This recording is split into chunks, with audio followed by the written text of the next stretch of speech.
जी अस्सलाम वालेकुम। आज का हमारा टॉपिक डाइजेशन इन ह्यूमंस और आज के लेक्चर में हम ये समझने की कोशिश करेंगे कि ह्यूमंस में ओवरऑल न्यूट्रिशन का प्रोसेस या डाइजेशन का प्रोसेस किस तरह से होता है और हम ये भी अंडरस्टैंड करने की कोशिश करेंगे कि ये क्यों जरूरी है। डाइजेशन या न्यूट्रिशन के प्रोसेस की हमारी बॉडी में इंपॉर्टेंस क्या है, ये क्यों होता है और इसके अलावा डाइजेशन के प्रोसेस के स्टेप्स कौन कौन से हैं, ये भी हम आज अंडरस्टैंड करेंगे। देखिए बेटा, डाइजेशन को समझने से पहले हमें सबसे पहले तो न्यूट्रिशन को समझने की जरूरत है कि न्यूट्रिशन का क्या मतलब है।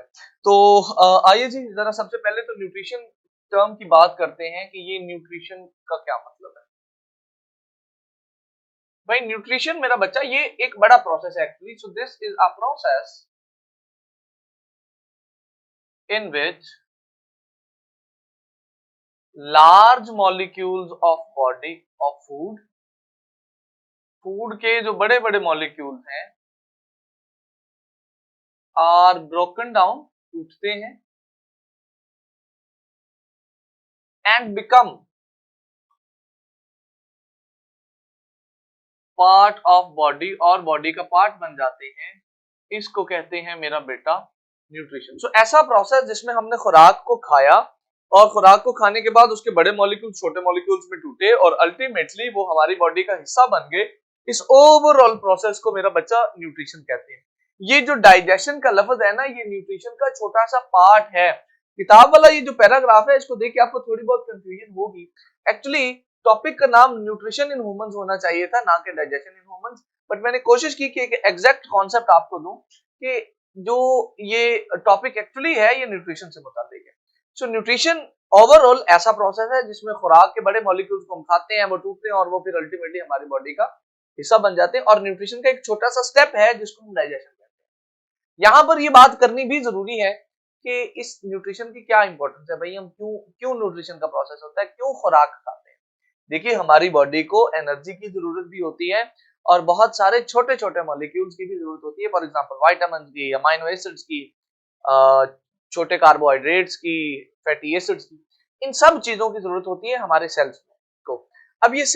अब ये जो चीजें हैं जितनी भी, ये हमारे इन्वायरमेंट में इर्द गिर्द तो मौजूद नहीं होती कि हम इनको पकड़ लें और खा लें या इंजेस्ट कर लें, यूज कर लें।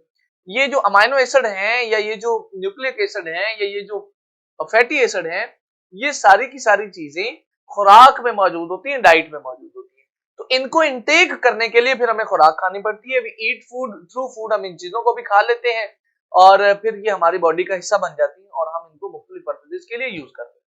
सो ये जो ओवरऑल प्रोसेस है बेटा न्यूट्रिशन का, इसके 5 स्टेप्स हैं। कितने स्टेप्स हैं जी? टोटल स्टेप्स है मेरा बच्चा 5। उन 5 में से अगेन मैं रिपीट कर रहा हूं कि सिर्फ एक स्टेप है जिसको डाइजेशन कहते हैं, बाकी 4 स्टेप और। अब वो 5 स्टेप कौन कौन से हैं जी और किस स्टेप में क्या क्या होता है, इसको समझना बहुत जरूरी है। सबसे पहला स्टेप जो है मेरा बेटा डाइजेशन न्यूट्रिशन का, वो है जी हमारे पास इंजेशन। बात को समझिएगा जरा। Now this is the first step, ingestion. Ingestion के बाद होती है मेरा बेटा डाइजेशन। डाइजेशन के बाद होती है एब्जॉर्प्शन, फिर असिमिलेशन और फाइनली होती है जी डेफिकेशन। ये 5 मुख्तलिफ प्रोसेसेस हैं, 5 मुख्तलिफ स्टेप्स हैं जिनके कंप्लीट होने से न्यूट्रिशन होती है, न्यूट्रिशन का प्रोसेस कंप्लीट होता है। सो पहला स्टेप है मेरा बेटा इंजेशन। इंजेशन होता है कि आप किसी चीज को इंटेक कर रहे हैं, खा रहे हैं।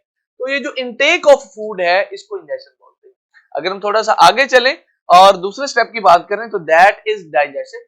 Digestion is basically the breakdown of food, यानी आपने खुराक खा ली, ये इंजेशन होगी।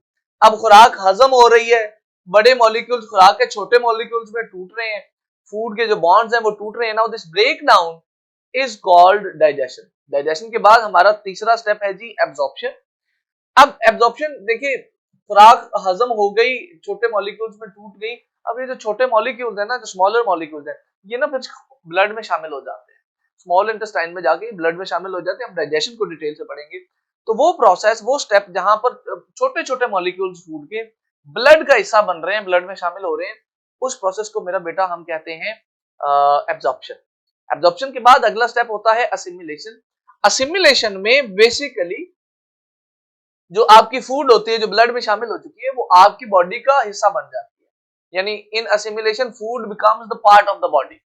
तो इस स्टेप को कहते हैं जनाब हम असिमिलेशन। और जो आखिरी स्टेप है न्यूट्रिशन का, दैट इज डेफिकेशन। देखिए जो भी खुराक हम खाते हैं बेटा, उसमें कुछ ना कुछ मिकदार में, कुछ ना कुछ अमाउंट में वेस्ट मटेरियल जरूर मौजूद होते हैं। तो अब उन वेस्ट मटेरियल्स को बॉडी से निकालना भी होता है। तो जो डाइजेस्टिव वेस्ट को बॉडी से निकालने का प्रोसेस है उसको हम बोलते हैं डेफिकेशन। और डेफिकेशन के साथ ही हमारा ये न्यूट्रिशन का जो प्रोसेस है कंप्लीट हो जाता है, जिसके 5 स्टेप्स हैं। आई होप आपको समझ आई होगी। अगर आपको कोई सवाल हो तो आप पोर्टल के थ्रू मुझसे पूछ सकते हैं। See you in the next class. Allah.